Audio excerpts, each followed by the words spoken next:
In the olden times, this here lake behind me wasn't a lake. It was part of an estuary. The ocean coast came along this way and then wound itself in. So it's like wetlands. There'd be tule rushes, probably a lot of shellfish, mussels, clams and things. And the water would be rushing in with the tides coming out, coming in and out. Maybe flows of water from the land too coming down, keeping it clean. Then at some point while making the city, we decided to make it into a lake. Just shut off the estuary and closed off the borders. So this is the lakes that you see here. The Lake Merced. It's not a natural lake per se, but it's a human-made lake. When you're designing a water feature for a landscape or a garden, there are a number of things to take into account.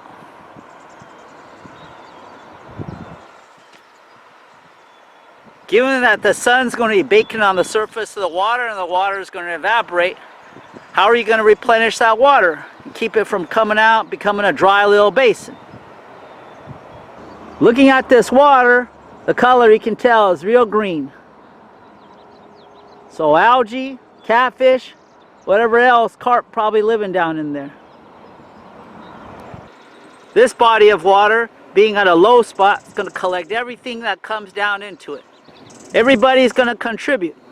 So what are the natural things that might fall into this pond from the surrounding areas? And what are the human-made things or the human inputs into this body of water? A nice human-made variation on the natural pond or the lake is a fountain. And in this case, the fountain's got a spurt of water coming up right through the middle. In terms of the chemistry and the biology of the water, what does that falling water bring to the water itself? An essential element.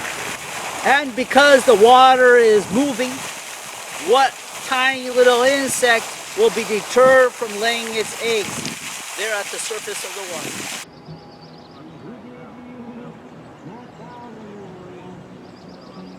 Besides a little basin of water, whether it be a lake or a pond or a reservoir, some kind of enclosed body of water, other common landscape water features you run across is some kind of a stream, or sometimes it's in a tube or an aqueduct, but basically some channel of water that's kept moving.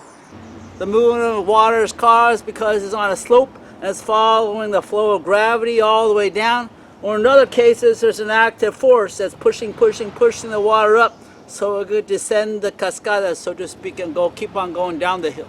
This here water, sacred water, is one of the last free running streams in San Francisco.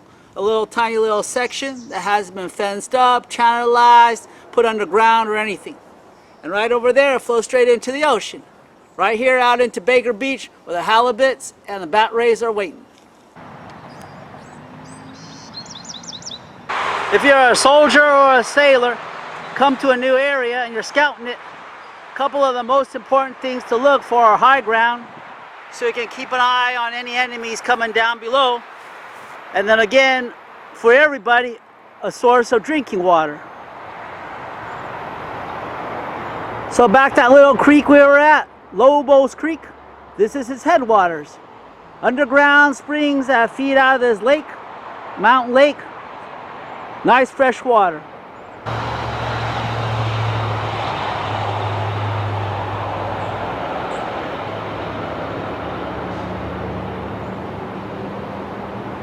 So then when you're designing a water feature, you want to consider the source of the water. Where's the water coming from? If you have a whole ton of water, you can just let it run free, just run all the way down. But if you don't have so much water, it might have to be a recirculating system where it goes from one section to the next and then comes all the way back through. If you were building a series of ponds, you might have pond to here, pond to there, connected by big terracotta tubes or above ground channels that bring the water from one pond to the next. And those series of ponds is going to have a source. That source might be simple as a tap that gets turned on and off. In other cases, you might have the pond go all the way down and it ends up at a big huge old reservoir. And there's a pump house next door to it, and that's going to pump all water all the way back up and let it gently go back all the way down while people are walking alongside, enjoying that beautiful sound of the water. Like any aspect of the garden, the landscape, there's going to be maintenance over time.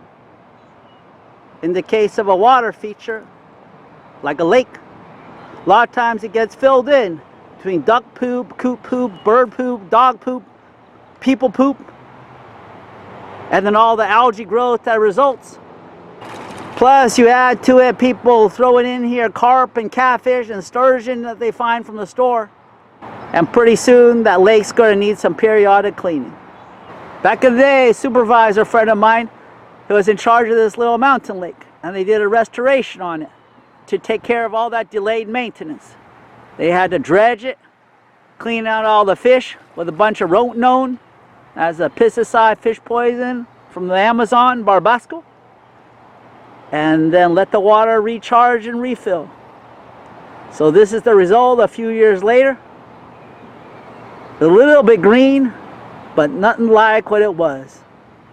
Once upon a time, we used creatures like this that would harness the power of the wind and push that water, bring it up from way down below and push it on through the streams and the parks and the creeks to fill all the ponds and make waterfalls. In addition to enclosed bodies of water and water moving in a channel, there's also a third kind of water feature in the landscape. That's water falling down, like a waterfall.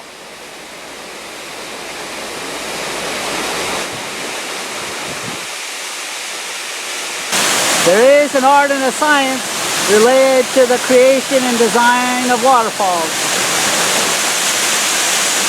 Water's got that stickiness factor.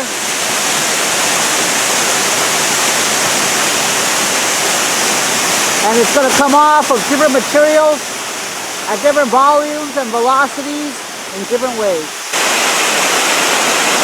Up here at the top of the waterfalls, I think I found the source.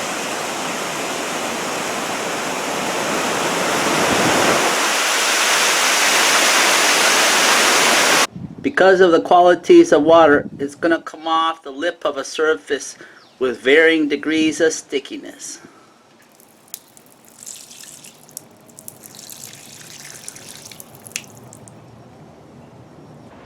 This is why you have aluminum copper flashings off the roofs and why rain chains work so well. If you have a water feature in your garden and you want to keep the water crystal clear and debris from falling into it and it spawning all kinds of life, whether it be mosquitoes or fish or frogs or reptiles, what do you have to do to keep it clean? Remember the swimming pool and the jacuzzi and the spa?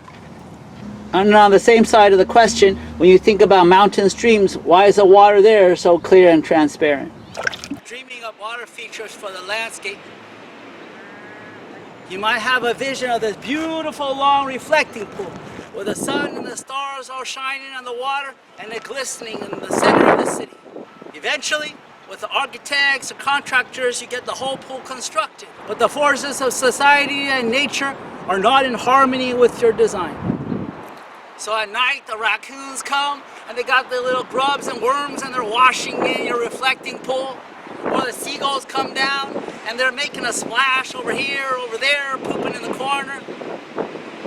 And some people, whether they don't have a place to bathe or don't know any better, just take off their clothes here and start washing themselves right in your pool. And so after a while you're like, enough already.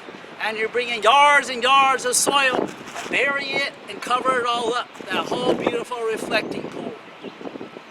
And you're hoping for the day at some point when everything is in harmony and you can shovel out all that dirt and soil again and DG and make that vision return again.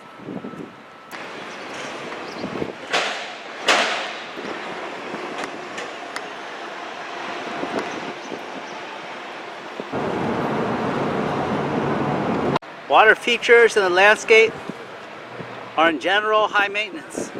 You got to keep the system from getting clogged, keep that water clean, and keep the pumps working so it keeps recirculating. Water got those curious qualities. It seems to absorb everything and dissolve everything. It's like the womb of life.